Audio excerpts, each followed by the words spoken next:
I've been asked to give a COVID-19 update. The current COVID wave started 4 weeks ago, and there are now 221 patients occupying public hospital beds across Queensland. The number is about 3 times higher than the average of 77 recorded in the 28 days prior to this wave. So there definitely is a wave. There are only 2 people in intensive care, 4 weeks into the wave. And 4 weeks into the wave, we have not recorded any deaths. Death reporting, as we know from past experience, is delayed. There's usually a 2-week delay, but there have been no deaths reported after 4 weeks into this wave. In terms of the virus itself, if you're interested, these are variants of Omicron. The dominant strain is EG5.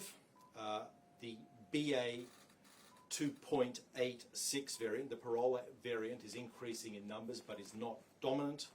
And in the last week we've identified a new subvariant called XCH, capital X, capital C, capital H. So we have something of a soup of different Omicron variants at present.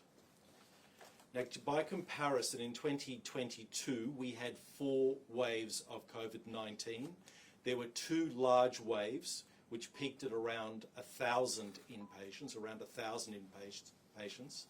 and 2 smaller waves which peaked at about half that, just over 500 beds.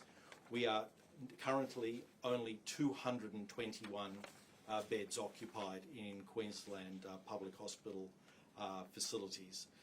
Now, if this current wave follows the pattern we've seen in previous waves, we would expect it to peak within the next couple of weeks. That's what we expect. I can't say with confidence, but that's likely what will happen. I guess if you've been following these numbers, what I'm trying to say with this, it appears pretty clear that these waves of COVID-19 are getting less severe. These waves are getting less severe. The majority of people in hospital are over the age of 65 and have not received a booster in 2023. The average time of boostering for this group is 15 months. So that group, the average time for people being admitted to hospital, the over 65s admitted to hospital with COVID-19, it's 15 months since their last booster, and they should have received a booster this year. COVID-19 is not going away. It's now one of a number of respiratory viruses that we're going to have to deal with in an ongoing fashion, including influenza, respiratory syncytial virus, etc. The public health emergency declared by the World Health Organization ended on May the 5th of this year. So the public health emergency is long over. The approach to any public health concern like this must be consistent with the risk. So our approach must be consistent with the risk. It is important that I do not overstate the risk. It is very important, and I want to emphasize this, that I do not overstate the risk as Chief Health Officer, or this office will lose credibility. So I do not wish to overstate the risk.